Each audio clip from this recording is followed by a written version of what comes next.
గొలపడానికే, నీళ్ళు ఇవ్వడానికే, ఇలాంటి బేసిక్ వసతులు కల్పించడం కోసమే నువ్వంతటి నువ్వే ఎకరాకు 2 కోట్లు ఖర్చు అవుతుంది అని చెప్పి నువ్వంతటి నువ్వే సెంట్రల్ గవర్నమెంట్కు డిపిఆర్లు ఇచ్చినావు, నువ్వంతకు నువ్వే బ్యాంకులకు డిపిఆర్లు ఇచ్చినావు. ఈ లెక్కన 50,000 ఎకరాలకే 1,00,000 కోట్లకే దిక్కు లేదనుకుంటే మరో 50,000 ఎకరాలని చెప్పి నువ్వు మళ్ళా తీసుకుంటూ 1,00,000 ఎకరాల అమరావతి అని చెప్తూ ఆ 1,00,000 ఎకరాలకు 2,00,000 కోట్లు తేవాలి అని అంటే ఆ 2,00,000 కోట్లతో నువ్వు నిరంతరం రోడ్లు వేస్తూనే ఉంటావు, నువ్వు నిరంతరం కరెంట్ ఇచ్చే కార్యక్రమమే జరుగుతూ ఉంటుంది, నువ్వు నిరంతరం డ్రైనేజ్ పనులే చేస్తూ ఉంటావు, నువ్వు నిరంతరం నీళ్ళు ఇచ్చేదాని కోసమే నువ్వు అవస్థ పడతా ఉంటే ఇక రాజధాని ఎప్పుడు వస్తుంది?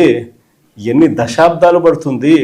ఇప్పటికే 12 ఏళ్ళు అయిపోయింది 2014 నుంచి ఇప్పటికే దిక్కు దివానం లేదు. ఇంకా ఎన్ని దశాబ్దాలు పడుతుందో తెలియదు. డబ్బంతా రోడ్లకే ఖర్చు అవుతుంది, డబ్బంతా కరెంట్ వేయడానికి ఖర్చు అవుతుంది, డబ్బంతా డ్రైనేజీలు పెట్టడానికే ఖర్చు అవుతుంది. ఇంకా ఎన్ని దశాబ్దాలు పడుతుందో. ఆ దశాబ్దాల కాలంలో ఈ 2,00,000 కోట్ల విలువ పూర్తి చేయడానికి 4 లక్షలు అవుతుందో 10 లక్షల కోట్లు అవుతుందో. చివరికి 12 ఏళ్ళ తర్వాత కూడా ఈ పొద్దు రాష్ట్రానికి రాజధాని లేదు.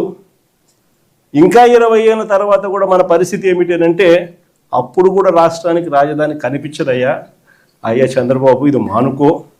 ఆ 2 లక్షల కోట్లలో 10% పెడితే చాలు, 10% పెడితే చాలు. మేము ఇంతకుముందు మంచి ఆలోచన చెప్పినా నేను నీకు. ఇంతకుముందు ప్లాన్ ఏ కింద రాష్ట్రంలో అన్నిటికన్నా పెద్ద సిటీ విశాఖపట్నం, దాంట్లో పెడితే అసలు ఎటువంటి ఖర్చు అవసరం లేదు. కర్నూలులో న్యాయ రాజధాని కింద అప్పట్లో కర్నూలుకు మనం మాటిచ్చినాము, అది నెరవేరుస్తూ అక్కడ న్యాయ రాజధాని పెడుతూ ఇక్కడే అమరావతిలో లెజిస్లేటివ్ శాసన రాజధానిని కూడా తీసుకొస్తే బాగుంటుందయ్యా అని చెప్తే నానా యాగి చేసి రాజకీయాలు చేసి అది వద్దు అన్నారు. సరే పోనీ, అది వద్దు. పోనీ ఈ ప్రాంతంలో అయినా కానీ నువ్వు చేసే పనికి అసలు రాజధాని లేకుండా పోతుందయ్యా. ఆ పని చేయకుండా కనీసం ఇక్కడైనా ఆలోచన చేయి. మచిలీపట్నంలో నువ్వు కాదయ్యా పోర్టు కట్టింది, మేము కట్టాం. మచిలీపట్నంలో పోర్టు మనం కట్టాం. మన హయాంలోనే మనం భూములు తీసుకుంటాం, మన హయాంలోనే మనము అనుమతులు తీసుకొచ్చినాం, మన హయాంలోనే మనం ఫైనాన్షియల్ క్లోజర్ చేసినాం, మన హయాంలోనే మనం బ్యాంకులతో నీట్గా టైఅప్ కూడా చేసి స్టార్ట్ చేసి 30-40% వర్కులు కూడా పూర్తి చేసినాం మన హయాంలోనే. ఆ పోర్టు అయిపోతుంది. మచిలీపట్నం నుంచి విజయవాడకు కేవలం 70 కిలోమీటర్లు, విజయవాడ నుంచి గుంటూరుకు మరో 40 కిలోమీటర్లు, మొత్తం ఈ 110 కిలోమీటర్లు హైవే ఉందయ్యా. విజయవాడలో ఇంటర్నేషనల్ ఎయిర్పోర్ట్ ఉంది, మచిలీపట్నంలో పోర్ట్ వస్తూ ఉంది.